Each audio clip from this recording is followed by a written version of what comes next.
تبارك الذي نزل الفرقان على عبده ليكون للعالمين نذيرا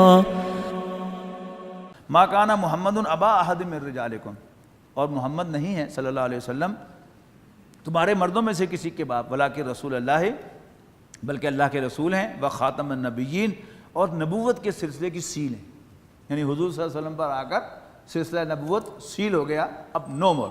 وکان اللہ بکل شیء علیما، اور اللہ تعالیٰ ہر بات کا علم رکھنے والا ہے۔ یا ایھا الذین آمنوا اذکروا اللہ ذکرا کثیرا، اے ایمان والو یاد کرتے رہو اللہ کو کثرت کے ساتھ، وسبحوہ بکرۃ واصیلا، اور تسبیح کرتے رہو اس کی صبح و شام۔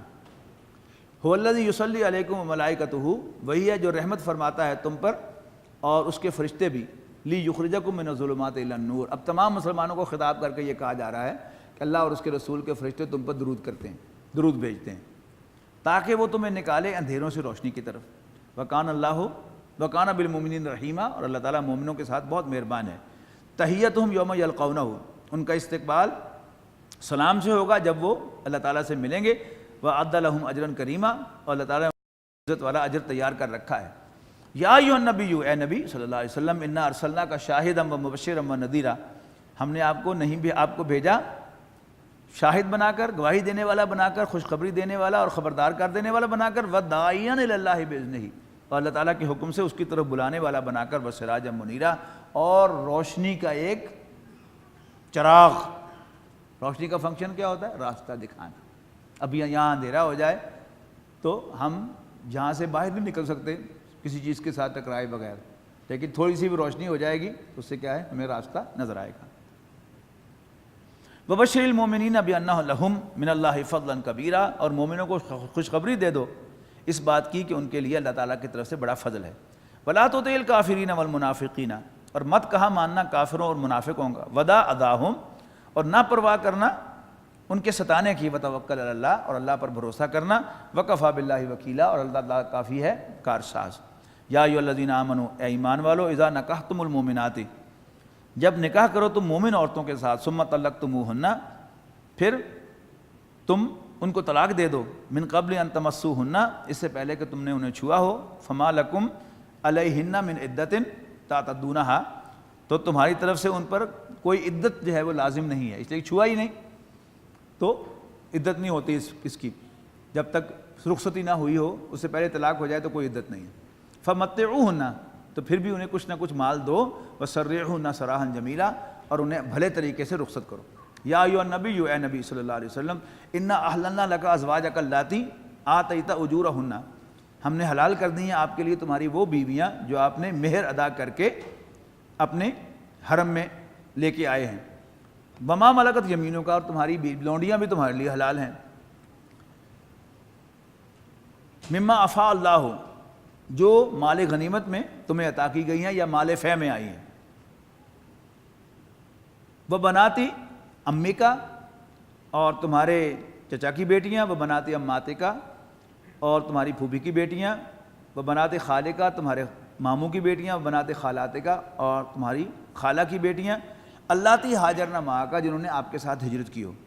وامرأۃ مومنۃ ان وجبت نفسہا للنبی ان اراد النبی ان یستنکحھا، تو حضور صلی اللہ علیہ وسلم کی 10 ازواج جو ہیں وہ مختلف نوعیت کی ہیں، یعنی حضرت خدیجہ کے انتقال کے بعد حضرت خدیجہ کی زندگی میں آپ نے اور کوئی نکاح نہیں کیا، ان کی وفات کے بعد آپ نے 2 نکاح کیے، حضرت سودا اور حضرت عائشہ رضی اللہ تعالیٰ عنہما۔ حضرت عائشہ جو ہیں وہ ینگسٹ بھی ہیں عمر کے اعتبار سے، اور حضرت ابو بکر رضی اللہ تعالیٰ عنہ کی بیٹی بھی ہیں۔ اس کے بعد پھر مختلف ہیں، یعنی حضرت حبیبہ سے نکاح ہوا اس لیے کہ وہ جب تھیں حبشہ ہجرت کر کے گئی تھیں، کل ہجرت حبشہ کا ذکر آیا تھا اپنے شوہر کے ساتھ، تو ان کا شوہر وہاں جا کے عیسائی ہو گیا تھا، اور پھر انہیں پروٹیکٹ کیا تھا نجاشی رحمۃ اللہ علیہ نے، اور پھر انہوں نے ان کا نکاح حضور صلی اللہ علیہ وسلم سے پڑھایا تھا۔ یعنی کیا ہے، یہ ایک ان کی داد رسی ہے۔ پھر کوئی ہے کہ اس کا شوہر جو ہے وہ شہید ہو گیا ہے تو رسول اللہ صلی اللہ علیہ وسلم نے اس کی دل جوئی کی ہے۔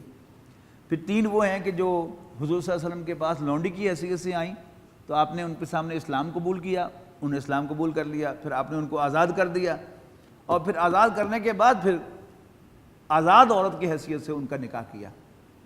اس لیے کہ ایک لونڈی کیونکہ آزاد نہیں ہے، اس کو نو کہنے کا تو اختیار ہی نہیں ہے، تو پھر قرآن مجید نے ہمارے دین میں کوئی ڈھکوسلا نہیں ہے، ڈرامہ نہیں رچایا گیا کہ زبردستی ہاں تم مجھے قبول کرتی ہے، وہ اس کو آپ نے اختیار ہی نہیں دیا ہوا کہ وہ آپ کو نہ کر سکے، تو پھر کیسا ڈرامہ ہے؟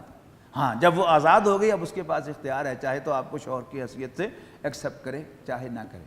پھر ایک اور کیٹیگری ہے کہ کچھ خواتین نے اپنے آپ کو رسول اللہ صلی اللہ علیہ وسلم کے پاس پیش کیا کہ اللہ کے رسول آپ ہمارے کوئی حقوق ادا نہ کریں، صرف ہمیں اپنی زوجیت کا شرف بخش دیں۔ تو آپ نے ان کا بھی یہ خیال رکھا، اس کا یہاں پر ذکر ہے کہ جو حوالے کر دیں وَامْرَأَةً مُؤْمِنَةً إِنْ وَهَبَتْ نَفْسَهَا لِلنَّبِيِّ، وہ مومن عورت کے جو اپنے آپ کو پیش کر دے رسول اللہ صلی اللہ علیہ وسلم کی خدمت میں، ان اراد النبی ان یستنکحھا، اگر اللہ کے رسول پسند فرمائیں کہ اس سے شادی کریں، خالصۃ لک من دون المؤمنین، یہ رعایت صرف آپ کے لیے ہے باقی مومنوں کے مقابلے میں۔ باقیوں کے لیے کیا ہے؟ 4 کی شرط ہے نا، 4 سے زیادہ نہیں رکھ سکتے۔ حضور صلی اللہ علیہ وسلم کو 10 الاؤ کر دی۔ قد علمنا ما فرضنا علیہم، ہمیں خوب معلوم ہے کہ کیا فرض کیا ہم نے مومنوں پر، فی ازواجہم، ان کی بیویوں کے سلسلے میں، وما ملکت ایمانہم، اور ان کے لونڈیوں کے بارے میں، لکی لا یکون علیک حرج، کیا اس لیے کہ اے نبی آپ پر کوئی تنگی نہ ہو، وکان اللہ غفور الرحیم، اللہ تعالیٰ تو بخشنے والا مہربان ہے۔ ترجی من تشاء، تمہیں اختیار ہے، من تشاء، جس کو چاہو اپنے پاس رکھو، منہن، ان میں سے، وتؤوی الیک من تشاء، اور اپنی بیویوں میں سے جسے چاہو اپنے ساتھ رکھو، اور جس کے چاہو تم اس سے الگ رہو۔ یعنی حضور صلی اللہ علیہ وسلم کو یہ اجازت دی گئی تھی، لیکن باقی مسلمانوں کو یہ اجازت نہیں ہے، انہیں برابر ٹائم جو ہے وہ دینا ہوتا ہے اپنی بیویوں کو، باری کے حساب سے انہیں ان کے ساتھ جا کر رات گزارنی ہے، لیکن رسول اللہ صلی اللہ علیہ وسلم کو پروویژن دیا گیا، لیکن آپ نے اس پروویژن کو اویل نہیں کیا۔ آپ باری باری تمام ازواج کے ہاں رات گزارتے رہے ہیں، اور عصر کی نماز کے بعد آپ کا ایک فلائنگ وزٹ بھی ہوتا تھا تمام ازواج کی طرف ان کی خیر خیریت پوچھنے کے لیے، جس کا ذکر انشاءاللہ مزید آئے گا سورۃ تحریم میں۔ وَقَانَ اللَّهُ غَفُورًا رَحِيمًا، اور اللہ تعالیٰ بخشنے والا مہربان ہے۔ ترجی من تشاء، تمہیں اختیار ہے کہ خود سے الگ رکھو جس کو جس سے چاہو، منہن، ان میں سے، اور وتؤوی الیک من تشاء، جس کو تم اپنے پاس لے آؤ اپنے پاس رکھو ان میں سے، یہ بھی اختیار ہے۔ وَمَنِ ابْتَغَيْتَ مِمَّنْ عَزَلْتَ فَلَا جُنَاحَ عَلَيْكَ، اور جس کو چاہو پھر اپنے پاس بلا لو جس کو تم علیحدہ کر چکے ہو۔ ذَلِكَ أَدْنَىٰ، اس طریقے سے زیادہ توقع ہے، أَن تَقَرَّ أَعْيُنُهُنَّ، کہ ان کی آنکھیں ٹھنڈی ہوں گی، وَلَا يَحْزَنْ، اور وہ غمگین نہیں ہوں گی، وَيَرْضَيْنَ بِمَا آتَيْتَهُنَّ كُلُّهُنَّ، اور راضی رہیں گی اس پر جو بھی آپ ان کو دیں گے، سب کے سب کو۔ واللہ یعلم ما فی قلوبکم، اللہ تعالیٰ جانتا ہے جو تمہارے دلوں میں ہے۔ وکان اللہ علیما حلیما، اور اللہ تعالیٰ جاننے والا بردبار ہے، ٹالریٹ کرنے والا ہے۔ لا یحل لک النساء من بعد، اور حلال نہیں ہے تمہارے لیے عورتیں اس کے بعد۔ ولا ان تبدل بہن، اور نہ یہ کہ تم بدلو ان کی جگہ اور بیویاں۔ ولو اعجبک حسنہن، خواہ ان کا حسن آپ کو امپریس کرے۔ اچھا، ایک طرف رسول اللہ صلی اللہ علیہ وسلم کو اجازت دے دی 10 کی، اور باقی عام مسلمانوں کو کیا ہے کہ 4 سے زیادہ بیویاں نہیں رکھ سکتے، لیکن 4 میں سے ایک کو طلاق کر دیں تو پھر وہ جگہ وہ فل کر سکتے ہیں۔ لیکن ایک سٹیج کے بعد رسول اللہ صلی اللہ علیہ وسلم پر بین لگا دیا گیا ہے، نو مور، اب یہ حکم آ رہا ہے۔ لا یحل لک النساء من بعد، آپ کے لیے حلال نہیں ہیں عورتیں اس کے بعد۔ ولا ان تبدل بہن، اور نہ ہی ریپلیس کرنے کی اجازت ہے عورتوں میں سے۔ ولو اعجبک حسنہن، خواہ ان کا حسن آپ کو امپریس کرے۔ الا ما ملکت یمینک، سوائے ملک یمین کی لونڈی کے۔ اچھا، اسی حکم کے تحت یہ ہوا کہ جب نبی اکرم صلی اللہ علیہ وسلم نے خطوط بھیجے ہیں مختلف سلاطین کے نام اور مختلف بادشاہوں کے نام، تو جو شاہ مصر تھا اس وقت، اس کو جب آپ نے خطوط بھیجے تو اس نے آپ کی بڑی عزت افزائی کی، خط کی بھی، آپ کے میزبان، آپ کے ایلچی کی وہ بڑی عزت دی، اور اس نے تحائف بھیجے، اور اس تحفوں میں انہوں نے اپنی 2 بیٹیاں بھی بھیجی، ان میں سے ایک حضرت ماریہ رضی اللہ تعالیٰ عنہ تھیں۔ ان کو رسول اللہ صلی اللہ علیہ وسلم نے پھر اپنے حرم میں رکھا، ملک یمین کے طور پر، لونڈی کے طور پر۔ اور ہم پڑھ کے آئے ہیں سورہ مومنون میں کہ ایسا کرنے پر کوئی ملامت نہیں ہے، تو نبی اکرم صلی اللہ علیہ وسلم نے اس ملامت کو بھی یعنی اسٹیبلش کر کے دکھایا، جیسے اپنی پھوپھی زاد بہن کا نکاح آپ نے حضرت زید سے کرایا اور یہ اسٹیبلش کیا کہ تمام انسان برابر ہیں، تو یہ بھی اللہ تعالیٰ نے حضور صلی اللہ علیہ وسلم کے ذریعے سے اسٹیبلش کروا دیا کہ کوئی بھی یعنی اگر مل کے یمین ہے، اس کی کوئی لونڈی ہے، اس کے ساتھ وہ جن سے تعلق رکھتا ہے، تو اس کو ترچھی نظر سے نہ دیکھے، اس لیے کہ رسول اللہ صلی اللہ علیہ وسلم کے کسی فعل کو کوئی مسلمان کبھی بھی ترچھی نظر سے نہیں دیکھ سکتا، اس کا تو ایمان ہی چلا جاتا ہے۔ وَكَانَ اللَّهُ عَلَىٰ كُلِّ شَيْءٍ رَقِيبًا، اور اللہ تعالیٰ ہر چیز پر نگہبان ہے۔ یا ایھا الذین آمنوا لا تدخلوا بیوت النبی، اے ایمان والو نبی کے گھر میں داخل نہ ہوا کرو، الا ان یؤذن لکم، سوائے اس کے کہ تمہیں بلایا جائے، الی طعام، کھانے پر، غیر ناظرین اناہ، نہ تاکتے رہنا کھانے کا وقت، وہاں پہنچ جاؤ کھانا تیار ہو رہا ہے وہاں جا کے تم انتظار کر، نہیں، جس وقت بلایا جائے اس وقت جاؤ۔ ولیکن اذا دعیتم، جب بلایا جائے، فادخلوا، داخل ہو جاؤ، فاذا طعمتم، اور جب کھانا کھا چکو، فانتشروا، تو منتشر ہو جاؤ، موقع کو غنیمت نہ جانو کہ کبھی کبھار اللہ کے رسول کے گھر جانا ہوا ہے اور وہاں پر اور زیادہ بیٹھو اور رسول اللہ صلی اللہ علیہ وسلم کو تکلیف پہنچاؤ۔ ولا مستانسین لحدیث، اور گپ شپ میں مصروف نہ رہو، ان ذالکم کان یؤذی النبی، بے شک یہ چیزیں، یہ بات پیغمبر صلی اللہ علیہ وسلم کو ایذا دیتی ہے، فیستحیی منکم، اور وہ بڑے کرٹیس ہیں، وہ ہچکچاتے ہیں تمہیں کہنے کا اچھا بھی جاؤ اپنے گھروں کو، وہ تم سے نہیں کہیں گے، لیکن اللہ تعالیٰ کہہ رہا ہے واللہ لا یستحیی من الحق، اور اللہ تعالیٰ حق بات کہنے سے نہیں شرماتا، نہیں ہیسیٹیٹ کرتا۔ وَإِذَا سَأَلْتُمُوهُنَّ، اور جب تمہیں نبی کی ازواج علیہ رضی اللہ تعالیٰ عنہن سے کچھ سوال پوچھنا ہو یا کوئی چیز مانگنی ہو، فَاسْأَلُوهُنَّ مِن وَرَاءِ حِجَابٍ، تو ان سے پردے کے پیچھے سے مانگنا۔ اب یہ حضور کی ازواج کیا ہیں؟ تمام مسلمانوں کی مائیں ہیں، اور ابھی اسی صورت میں آئے گا کہ نبی اکرم صلی اللہ علیہ وسلم کے وصال کے بعد بھی کسی مسلمان کو حضور صلی اللہ علیہ وسلم کی بیوگان سے شادی کرنے کی اجازت نہیں، تو انہیں وہ محرم ہوئی کہ نہیں ہوئی؟ تو ان کے بارے میں حکم ہے کہ پردے کے پیچھے سے سوال کرو، پردے کے پیچھے سے مانگو۔ تو پھر عام خواتین کے لیے یہ حکم کیا ہوگا آپ خود سمجھ لیں۔ وہ لوگ کہ جو سمجھتے ہیں کہ حجاب کا لفظ قرآن مجید ہے، ایک تو وہ پڑھ لیں اپنی آنکھوں سے کہ یہ حجاب کا لفظ موجود ہے، اور پھر کامن سینس کی بات ہے کہ اگر وہ عورتیں کہ جن کے ساتھ نکاح نہیں ہو سکتا انہیں کو محرم کہتے ہیں نا، ان سے یہ حکم ہے کہ پردے کے پیچھے۔ مطلب کیا ہے اس کا؟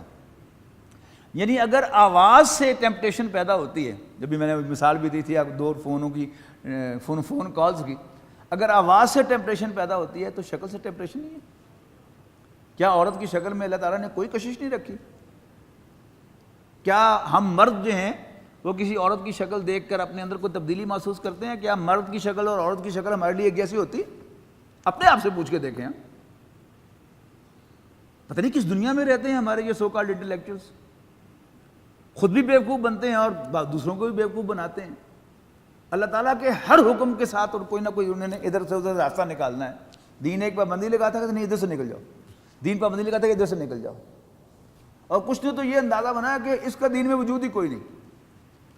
ان کے بارے میں کسی لطیفہ میں کہا کہ ان کا تو ایسا معاملہ ہے کہ کوئی مریض گیا کسی ڈاکٹر کے پاس، اس کی گردے فیل ہو رہے تھے، اور اسے کہا کہ جی میرے گردے فیل ہو رہے ہیں تو میں کیا کروں؟ گیا پاگل نہ ہوتا، گردے تو بندے ہوندے ہی کوئی نہیں، تینوں گردے کی تکلیف ہے؟ تو اس سے تکلیف اس کی ٹھیک ہو گئی۔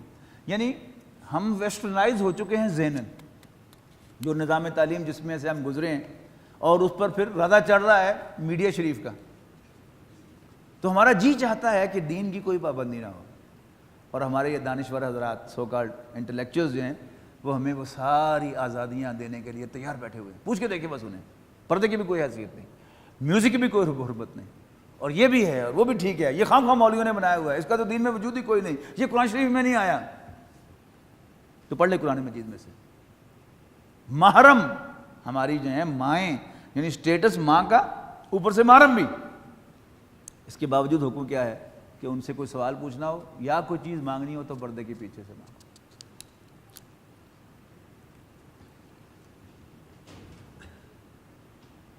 ذالکم اطہر لقلوبکم وقلوبہن، یہ زیادہ پاکیزگی کی بات ہے تمہارے دلوں کے لیے بھی اور ان کے دلوں کے لیے۔ ہم میں سے ہر شخص اپنے دل کو ٹٹول کے دیکھے، جب کوئی عورت سامنے آتی ہے پردے کے اندر ہی کیوں نہ ہو پھر بھی ٹیمپٹیشن ہوتی ہے، جی چاہتا ہے کہ دیکھ لوں اس کو، تجربہ کر کے دیکھ لیں۔ کسی جگہ کچھ مرد بیٹھے ہوں اور دیوار کے پار کوئی گزر گا ہو، سینکڑوں مرد گھس جائیں گے، ہم اس کا کوئی نوٹس نہیں لیں گے۔ ایک خاتون کے پاؤں کی آؤٹ کی آواز آئے گی تو سفید داڑھی والا جو ہے وہ بھی ہلے گا اپنی جگہ سے، اس کے بھی خیال آئے گا کون لنگ رہی عورت۔ ابھی صرف دیکھا نہیں، صرف آہٹ آئی ہے، تو جب سامنے آئے گی تو ٹیمپٹیشن کا کیا حال ہوگا۔ لیکن ہماری بددیانتی یہ ہے کہ ہم اپنے دل کی بات جو ہے، وہ کیفیت جو ہے، اس کو شیئر نہیں کر سکتے لوگوں کے ساتھ کہ لوگ کیا کہیں گے، یا اپنی پاک بازی کا روپ ڈالنا ہے۔ ہم تو بڑے پاک باز ہیں، تو گندے لوگ ہیں جو یہ خیال رکھتے ہیں۔ بس دل سب کا صاف ہونا چاہیے، دماغ صاف ہونا چاہیے، تو کوئی صاف دکھاؤ تو صحیح۔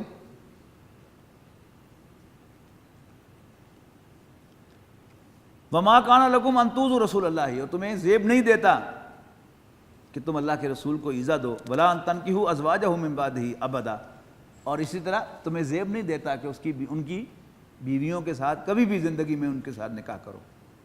ان ذالکم کان عند اللہ عظیما، یہ ایسی حرکت اللہ تعالیٰ کے ہاں بہت بڑی حرکت ہوگی۔ ان تبدوا شیئا او تخفوہ، خواہ تم ظاہر کرو کسی بات کو یا چھپاؤ، کوئی فرق نہیں پڑتا۔ فإن اللہ کان بکل شیء علیما، اللہ تعالیٰ تو ہر بات کا علم رکھتا ہے۔ لا جناح علیہن، ان پر کوئی گناہ نہیں ہے، فی آبائہن، اپنے باپوں کے سلسلے میں، ولا ابنائہن، نہ اپنے بیٹوں کے، ولا اخوانہن، نہ بھائیوں کے، ولا ابناء اخوانہن، اور نہ بھتیجوں کے، ولا ابناء اخواتہن، نہ بھتیجوں کے، ولا نسائہن، اور نہ اپنی عورتوں کے، ولا ما ملکت ایمانہن، نہ اپنے غلاموں کے سلسلے میں۔ ان پر کوئی گناہ نہیں ہے کہ اگر وہ ان کے سامنے آ جائیں۔ واتقین اللہ، اور اے نبی کی بیویوں یا تمام عورتوں سے خطاب ہے، اور اللہ سے ڈرتے رہنا۔ ان اللہ کان علی کل شیء شہیدا، بے شک اللہ تعالیٰ ہر جگہ موجود ہے، ہر جگہ نگران ہے۔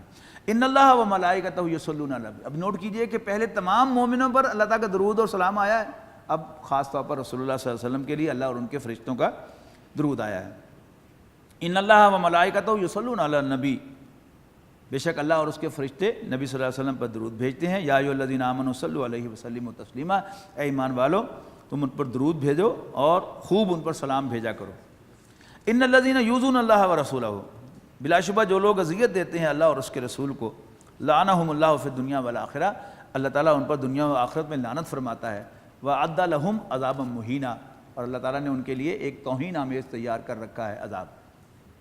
والذین یؤذون المؤمنین والمؤمنات بغیر ما اکتسبوا، اور جو لوگ اذیت دیتے ہیں مومن مردوں اور مومن عورتوں کو الزام لگا کر ایسے کاموں کا جس میں وہ ملوث نہیں ہیں، فقد احتملوا بہتانا و اسما مبینا، تو انہوں نے اٹھایا اپنے اوپر بڑے بہتان کا بوجھ اور کھلے گناہ کا بوجھ۔ یا ایھا النبی، اے نبی صلی اللہ علیہ وسلم، قل لازواجک و بناتک و نساء المؤمنین، کہو اپنی بیویوں، اپنی بیٹیوں اور عورتوں سے، یدنین علیہن من جلابیبہن، کہ وہ لٹکا لیا کرے اپنے اوپر اپنی چادر کے پلو۔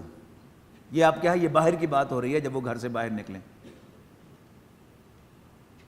ذالک ادنیٰ ان یعرفن، یہ اس لیے ہے کہ وہ پہچانی جائیں۔ کیا پہچانی جائیں؟ کہ یہ شریف عورتیں ہیں۔ یعنی جو عورت تبرج کے ساتھ باہر نکلے گی، اپنا آپ دکھانے کی کوشش کر رہی ہوگی، تو جس کو بھی ٹیمپٹیشن ہے وہ محسوس کرے گا کہ یہ تر مال ہے۔ لیکن کوئی خاتون اپنے آپ کو پوری طرح ڈھانپ پر باہر نکلے گی اور اس کا چلنا پھرنا ہر چیز ظاہر کرے گی کہ یہ ایسا کوئی ارادہ کسی کے لیے ٹیمپٹیشن جو ہے وہ پیدا نہیں کرنا چاہ رہی، تو پھر she would be automatically safe, ہے نا ایسا ہی۔ ذالک ادنیٰ ان یعرفن، یہ زیادہ قریب ہے، مناسب ہے تاکہ وہ پہچان لی جائیں، فلا یؤذین، اور انہیں ستایا نہ جائے۔ وکان اللہ غفورا رحیما، اور اللہ تعالیٰ بخشنے والا رحم فرمانے والا ہے۔ لئن لم ینتہی المنافقون، اور اگر باز نہ آئے منافق، والذین فی قلوبہم مرض، اور وہ جن کے دلوں میں کوئی روگ ہے، والمرجفون فی المدینۃ، اور مدینے کے شر انگیز افواہیں پھیلانے والے، لنغرینک بہم ثم لا یجاورونک فیہا الا قلیلا، تو ضرور اٹھا کھڑا کریں گے ہم تمہیں ان کے خلاف کارروائی کرنے کے لیے، پھر وہ تمہارے ساتھ مدینے میں کم ہی ٹھہر سکیں گے۔ ملعونین اینما ثقفوا، لعنت بھیج جائے گی ان پر ہر طرف سے جہاں کہیں بھی وہ ہوں گے۔ اخذوا وقتلوا تقتیلا، پکڑے جائیں گے اور بری طرح بے دردی سے قتل کیے جائیں گے۔ سنت اللہ فی الذین خلو من قبل، یہی اللہ کی سنت رہی ہے تم سے پہلے ہو گزرنے والے لوگوں میں، ولن تجد لسنت اللہ تبدیلا، اور تم اللہ تعالیٰ کی سنت میں کوئی آلٹریشن نہیں پاؤ گے۔ یسألک الناس عن الساعہ، یہ پوچھتے ہیں اے نبی صلی اللہ علیہ وسلم آپ سے قیامت کے بارے میں، قل انما علمھا عند اللہ، ان سے کہہ دو کہ بے شک اس کا علم تو اللہ کے پاس ہے، وما یدریک لعل الساعۃ تکون قریبا، اور تمہیں کیا معلوم کہ شاید وہ قریب ہی کھڑی ہو۔ ان اللہ لعن الکافرین، بے شک اللہ تعالیٰ کافروں پر لعنت فرماتا ہے، وأعد لہم سعیرا، اور اس نے ان کے لیے بھڑکتی ہوئی آگ تیار کر رکھی ہے، خالدین فیہا ابدا، کہ اس میں ہمیشہ ہمیشہ رہیں گے، لا یجدون ولیا ولا نصیرا، اور نہ وہاں پر اپنا کوئی حامی پائیں گے اور نہ ہی مددگار۔ یوم تقلب وجوہہم فی النار، جس دن الٹ پلٹ کیے جائیں گے ان کے چہرے آگ میں، یقولون کہیں گے یا لیتنا اطعنا اللہ و اطعنا الرسول، کہ کاش ہم نے اطاعت کی ہوتی اور رسول صلی اللہ علیہ وسلم کی، اللہ کی اور اس کے رسول صلی اللہ علیہ وسلم کی۔ وقالوا ربنا انا اطعنا سادتنا وکبراءنا، وہ کہیں گے قیامت کے دن اے ہمارے رب ہم نے کہنا مانا اپنے سرداروں اور اپنے بڑوں کا، فاضلونا سبیلا، تو انہوں نے ہمیں سیدھے راستے سے بھٹکا دیا۔ ربنا آتہم ضعفین من العذاب، اے ہمارے رب تو انہیں دے دگنا عذاب، والعنہم لعنا کبیرا، اور لعنت بھیج ان پر بڑی لعنت۔ یا ایھا الذین آمنوا، اے ایمان والو، لا تکونوا کالذین آذوا موسیٰ، اے ایمان والو مت ہو جاؤ ان لوگوں کی طرح کہ جنہوں نے ایذا پہنچائی موسیٰ علیہ السلام کو، فابرہ اللہ مما قالوا، تو اللہ تعالیٰ نے بری ثابت کیا حضرت موسیٰ علیہ السلام کو ان باتوں سے جو وہ کہی جا رہی تھی ان کے بارے میں، وکان عند اللہ وجیہا، اور یقیناً وہ اللہ کے ہاں بہت عزت والے تھے۔ یا ایھا الذین آمنوا اتقوا اللہ قولا سدیدا وقولوا قولا سدیدا، ایمان والو اللہ سے ڈرو اور سیدھی بات کہو، یصلح لکم اعمالکم، اللہ تعالیٰ تمہارے اعمال کو درست کر دے گا۔ یہاں یصلح اعمال کو اگر آپ کہیں کہ اعمال کو، پرابلمس کو فکس کر دے گا، تو بات زیادہ سمجھ میں آئے گی کہ انسان کئی دفعہ جھوٹ بولتا ہے سچویشن کو ہینڈل کرنے کے لیے، وہ کام خراب ہو گیا تو جھوٹ بول کے یوں نکل جائے، تو حکم کیا ہو رہا ہے؟ قولوا قولا سدیدا، بات سیدھی کرو، یصلح لکم اعمالکم، اور اللہ سے ڈرو، بات سیدھی کرو تو یصلح لکم اعمالکم، اللہ تعالیٰ تمہارے معاملات کو ٹھیک کر دے گا، فکس کر دے گا۔ وَمَن يُطِعِ اللَّهَ وَرَسُولَهُ فَقَدْ فَازَ فَوْزًا عَظِيمًا، اور جس نے اللہ اور اس کے رسول کا کہنا مانا تو اس نے بہت بڑی کامیابی کو حاصل کر لیا۔ اِنَّا عَرَضْنَا الْأَمَانَةَ عَلَى السَّمَاوَاتِ وَالْأَرْضِ وَالْجِبَالِ، بے شک ہم نے پیش کیا امانت کو آسمانوں، زمین اور پہاڑوں کے سامنے، فَأَبَيْنَ أَن يَحْمِلْنَهَا، تو انہوں نے اس کو اٹھانے سے انکار کر دیا، وَأَشْفَقْنَ مِنْهَا، اور وہ اس سے ڈر گئے، وَحَمَلَهَا الْإِنسَانُ، لیکن انسان نے اس امانت کو اٹھا لیا۔ یہ کیا ہے؟ ٹرسٹ اور پرسنالٹی، اللہ تعالیٰ نے روح پھونکی اور اکاؤنٹیبل بنایا، پہاڑوں سے کوئی پوچھ گچھ نہیں، آسمان و زمین سے کوئی پوچھ گچھ نہیں، انسان سے پوچھ گچھ ہے۔ اور یہ جو ہے یہ ڈسکرپشن کا ایک لٹریری انداز ہے، حالانکہ کہیں اللہ تعالیٰ نے ان سب کو سامنے کھڑا کر کے پوچھا نہیں۔ اللہ تعالیٰ کی پلاننگ کیا تھی کہ یہ سب چیزیں اللہ تعالیٰ نے بنائیں سٹیپ بائی سٹیپ، اور فائنلی کیا بنایا؟ انسان کو بنایا، انسان کو بنایا اس لیے۔ لیکن اس کی ایک خوبصورت ڈسکرپشن ہے کہ ہم نے سب سے پوچھا لیکن انہوں نے انکار کر دیا، ڈر گئے، انسان نے اٹھا لیا۔ انہ کان ظلوما جہولا، بے شک وہ بڑا ظالم اور بہت ہی اکھڑ ہے، جذباتی ہے۔ لی یعذب اللہ المنافقین والمنافقات، یہ بار امانت اس لیے ڈالا گیا تاکہ اللہ تعالیٰ سزا دے منافقوں اور منافق مردوں اور منافق عورتوں، والمشرکین والمشرکات، اور مشرک مردوں اور مشرک عورتوں کو، ویتوب اللہ علی المؤمنین، اور اللہ تعالیٰ توبہ قبول فرمائے اہل ایمان کی، وکان اللہ غفورا رحیما، اور اللہ تعالیٰ بخشنے والا مہربان ہے۔ الذین آمنوا وتطمئن قلوبهم بذکر اللہ